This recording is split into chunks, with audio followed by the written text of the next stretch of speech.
A Revolução Industrial na Inglaterra.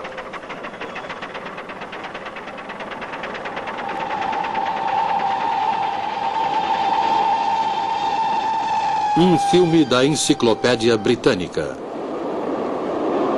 Versão brasileira, Álamo.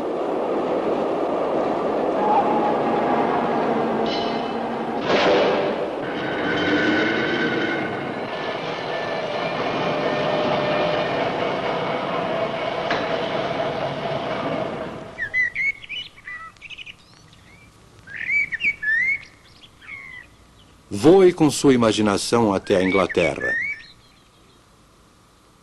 Imagine a condição socioeconômica daquela nação há 200 anos. Era uma Inglaterra muito diferente da que conhecemos nos dias de hoje. Uma Inglaterra de aldeias tranquilas, de fazendas e pequenas propriedades rurais, de extensos pastos abertos e grandes florestas. Muitas regiões haviam evoluído pouco desde a Idade Média. A maior parte da população dedicava-se à lavoura ou exercia outras atividades rurais. O padrão de vida era baixo. As fazendas eram pequenas e as técnicas de cultivo eram rudimentares. O ciclo de culturas era quase desconhecido, assim como desconhecidas eram as técnicas de aumento de produção de alimentos. Havia pouca coisa para os carneiros comerem durante o inverno. Só o que Deus mandava para eles. A maioria morria. Agora vamos verificar as condições da manufatura, especificamente na área têxtil. Naquela época, a manufatura de lã era o grande alicerce da prosperidade inglesa. Em todas as casas, encontrava-se uma roda de fiar, e em todas as aldeias, um tear manual. Esse método de manufatura foi denominado sistema doméstico.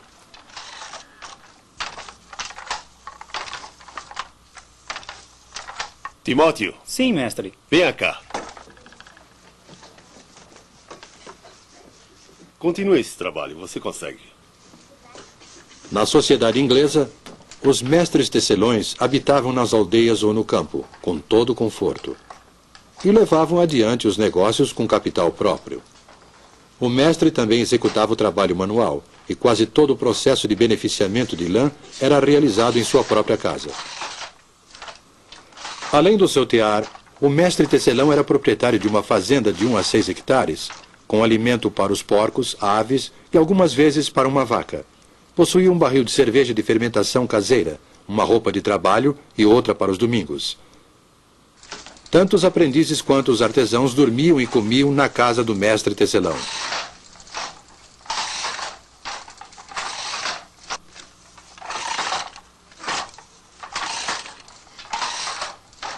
Mantenha o movimento firme, rapaz.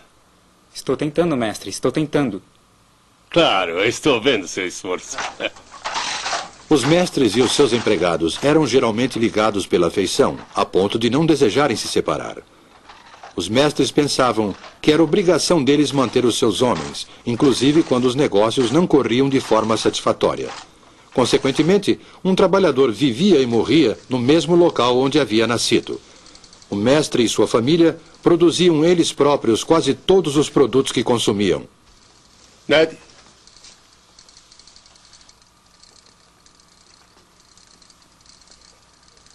O que você acha? Ah, ele parece um campeão, não é? Eu vou fazer um casaco bem bonito. Ah, você é um menino de sorte. Agora pode ir. Ei, Ned! Ah, valha-me Deus!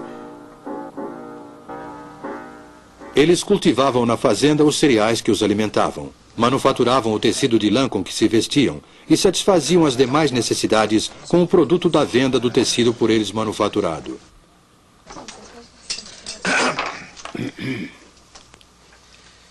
Senhor, esteja presente à nossa mesa, esteja aqui em todo lugar. Senhor adorado, abençoe vossas criaturas e permita-nos compartilhar com o vosso banquete no céu. Amém. Amém. O mestre tecelão costumava sentar-se à cabeceira da mesa de carvalho. Rodeado pela sua família e seus empregados, ele rezava a oração de ação de graças, servia o pão e o purê. Às vezes tomava uma caneca de cerveja, sem servir aos seus homens. Mas essa era uma das poucas diferenças entre o modo de viver do mestre e o dos empregados.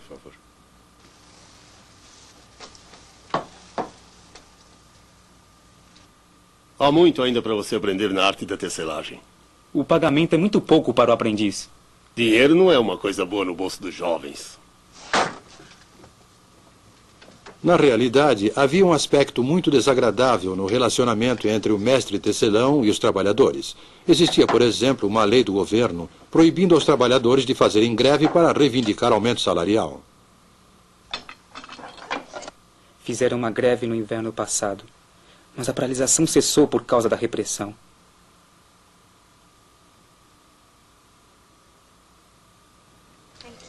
O trabalhador dificilmente se arriscava a fazer greve e não podia procurar trabalho em outro lugar. Recebia uma remuneração irrisória pelo seu serviço. Ele ocupava, na verdade, uma posição intermediária entre escravo e homem livre, ou mais precisamente, entre servo e cidadão. Tais eram as condições na indústria têxtil inglesa há 200 anos, apresentadas neste filme de forma concisa. Essas condições variavam conforme o lugar e a época. A Inglaterra não era absolutamente o paraíso terrestre, mas a vida seguia o seu curso tranquilo, geração após geração. E nos 100 anos seguintes, a nação se transformou e o estilo de vida do povo inglês sofreu uma transformação radical. Aldeias tornaram-se vilas, vilas tornaram-se cidades, e a manufatura foi transferida das tranquilas propriedades rurais para as fábricas.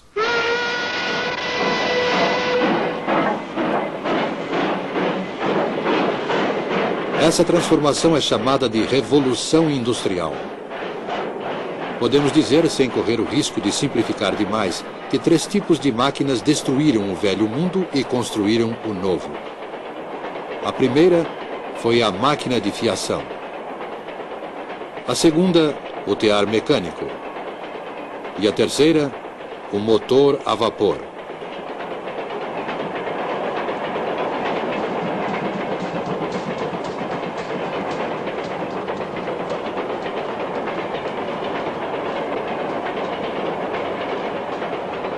A máquina de fiação, o tear mecânico e o motor a vapor. 3 instrumentos que, juntamente com outras máquinas, transformaram o mundo. Desde os tempos primitivos, o homem vem fabricando e utilizando instrumentos. O instrumento executa um trabalho pequeno, visto que os músculos do trabalhador fornecem a força e o seu cérebro a habilidade. Séculos e séculos de fabricação e de utilização de máquinas. No ano de 1765, há mais de 200 anos,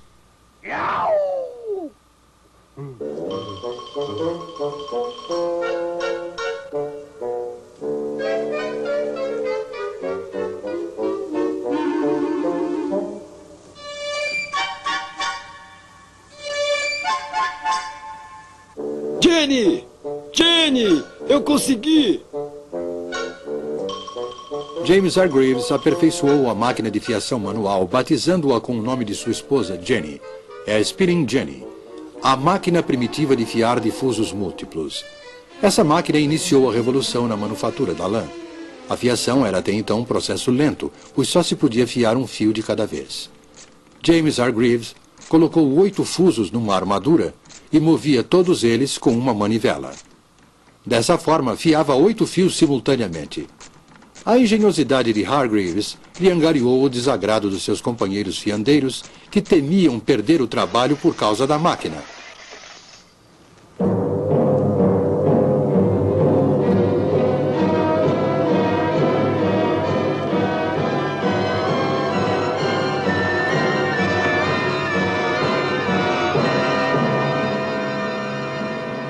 Mas Hargreaves não desistiu do seu empreendimento.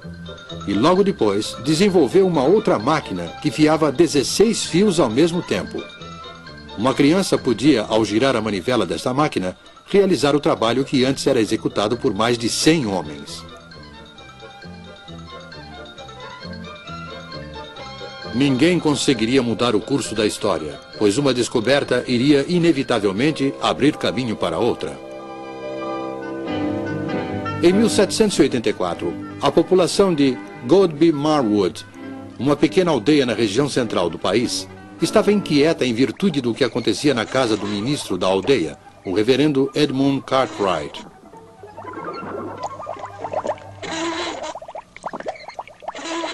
Acontecem coisas muito estranhas ali naquela casa. Parecem coisas do diabo.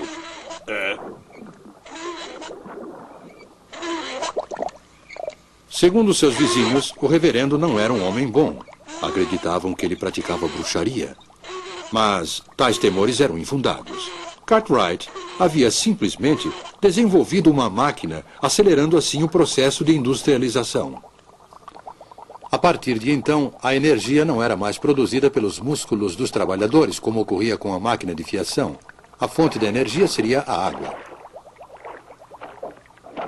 A força da água corrente foi utilizada para movimentar uma máquina de tecer. Estava criado o tear mecânico. O trabalho manual na indústria têxtil foi abandonado, como foi também o velho sistema doméstico de manufatura. O tear mecânico, além de ter um preço elevado para o tecelão comum, era muito grande para ser colocado em casa. Mas, se se pudesse comprar 12 teares e instalá-los num prédio, foi dessa forma que o tear mecânico acelerou o crescimento da indústria e do sistema industrial.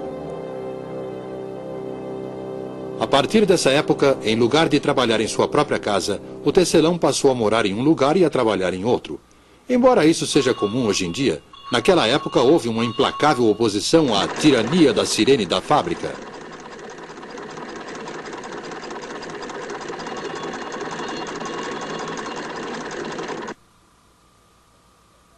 Houve tempos em que eu tinha vontade de jogar as minhas lançadeiras no chão.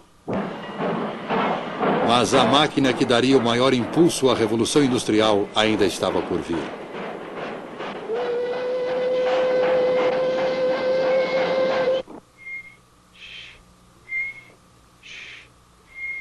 James Watt, quantas vezes já lhe disse para não perder seu tempo?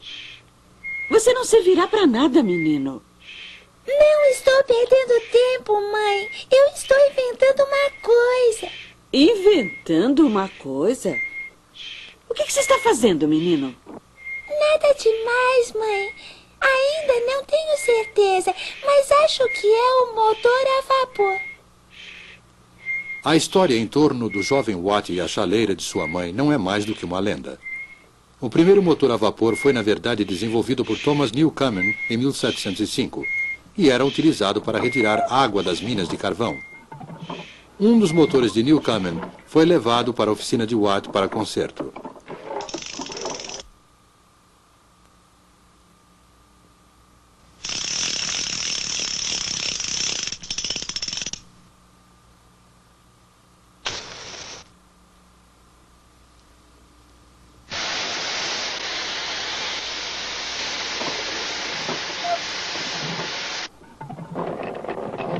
James Watt empenhou-se nesse trabalho e, por volta de 1781, aperfeiçoou o motor, convertendo-o em grande fonte de força.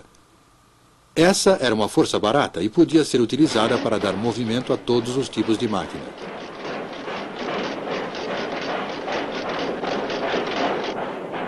Com o motor a vapor de Watt e com o aperfeiçoamento dos métodos de beneficiamento do ferro e do aço, a Revolução Industrial era um fato consumado.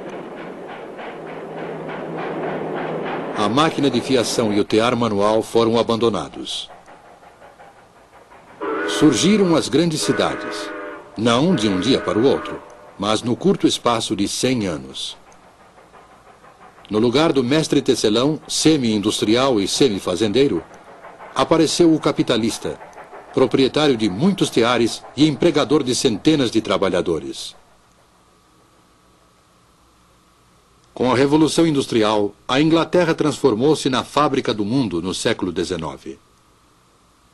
Era um período que exigia criatividade e desembaraço.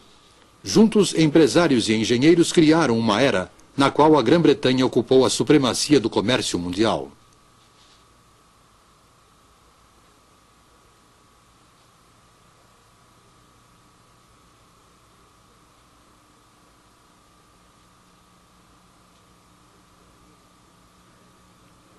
Parecia haver motivos suficientes para grande otimismo. Ser um inglês no início do século XIX significava ter acesso, se fosse um inglês rico, a todas as comodidades e prazeres que o mundo podia oferecer. E a grande massa da população? A maior parte da população caía cada vez mais na indigência e na miséria.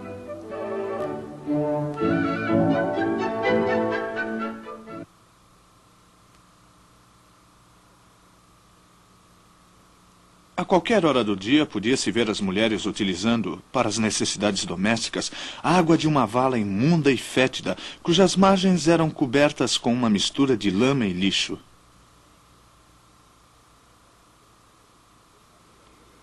A vida do trabalhador inglês, incluindo mulheres e crianças, era uma luta miserável pela sobrevivência, tendo dois inimigos, o empregador e a máquina. Sim, senhor. Comecei a trabalhar na tecelagem quando tinha 7 anos. Meu horário de trabalho é das 5 da manhã até as 8 da noite.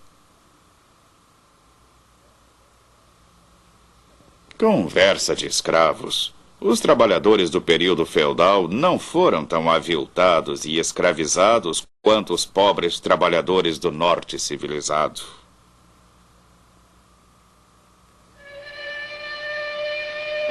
Os homens eram empregados nas minas de carvão para o serviço de escavação. Seus instrumentos de trabalho eram as picaretas e as pás. As mulheres e também as crianças eram encarregadas de arrastar a carga do carvão bruto de uma extremidade à outra através dos túneis subterrâneos.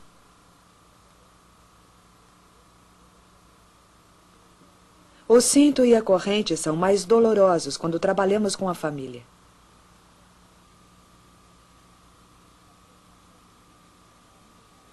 É comum as mulheres largarem a carga e caírem da escada.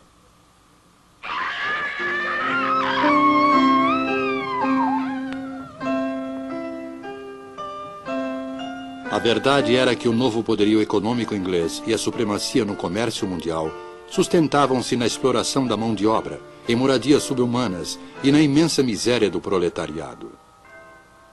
Era esta a civilização prometida pela máquina?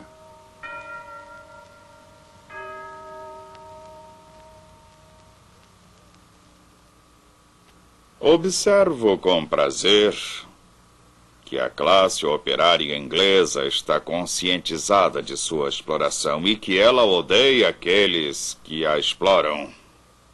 Há uma diferença no comportamento dos trabalhadores. Alguns deles mal nos cumprimentam. Todos os projetos de reforma não poderão evitar os males terríveis que vejo se acumulando há muito tempo. Meus empregados pobres? Não os contratei de acordo com as normas do mercado? Não lhes pago, inclusive, até os centavos de seus salários? Segundo o Dr. Arnold, o problema social era dramático e a Inglaterra seria fatalmente tragada por uma revolução civil sangrenta.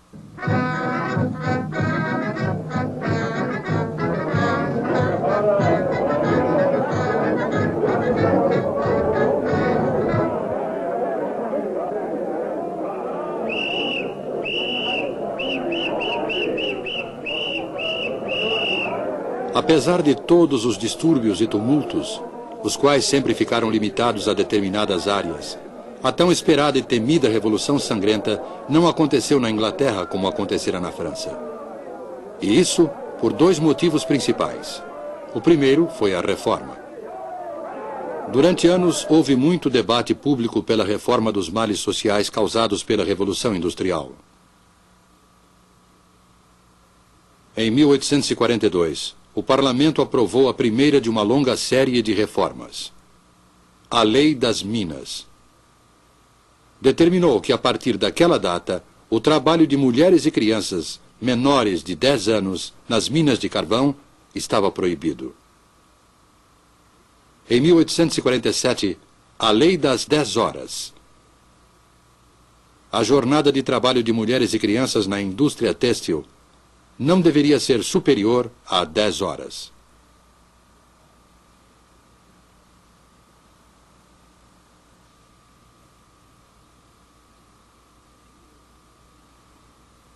E em 1875, os sindicatos, que até aquela data tinham seus poderes de negociação limitados por lei, ganharam proteção legal.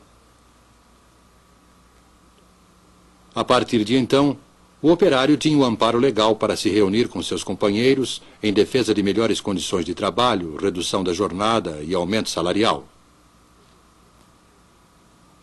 A produtividade foi o outro motivo. Assim como a reforma, ela evitou que os problemas sociais da industrialização causassem uma revolução civil.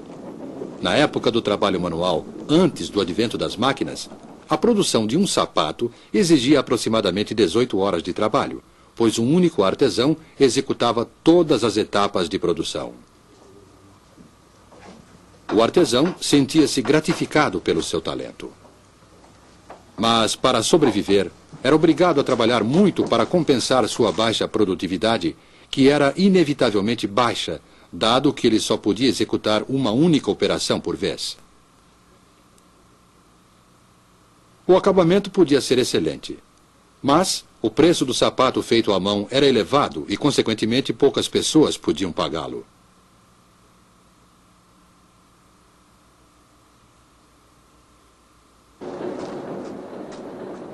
Com o advento da máquina, a produtividade dos trabalhadores cresceu espantosamente. Implementou-se a divisão do trabalho. Do beneficiamento do couro até o produto acabado, cada operário executava somente uma operação, repetindo-a várias vezes. Desde que o couro estivesse beneficiado, um sapato podia ser produzido em menos de 20 minutos, ao invés de 18 horas exigidas pelo método artesanal.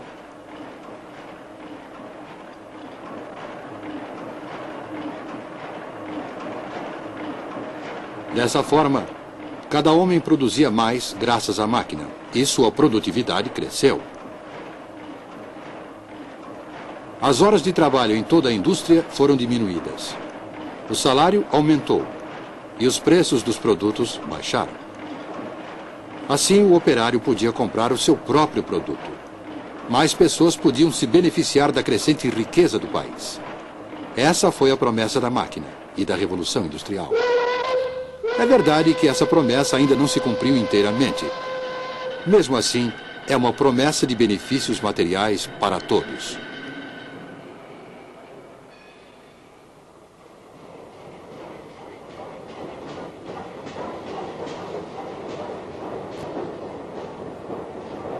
O século XIX, o século da Revolução Industrial, foi uma época de grandes realizações para a Inglaterra.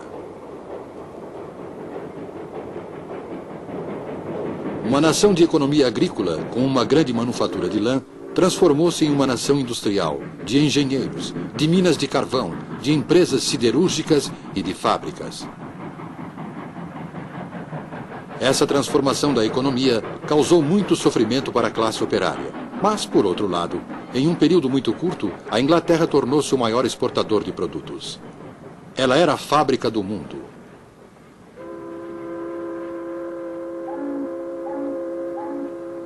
Além de exportar locomotivas, motores a vapor, têxteis e outros produtos acabados, talvez o que mais a Inglaterra exportou foi a industrialização. Dessa ilha separada da Europa pelo oceano, a Revolução Industrial se espalhou, levando para o mundo os grandes problemas, assim como os benefícios materiais da moderna civilização industrial.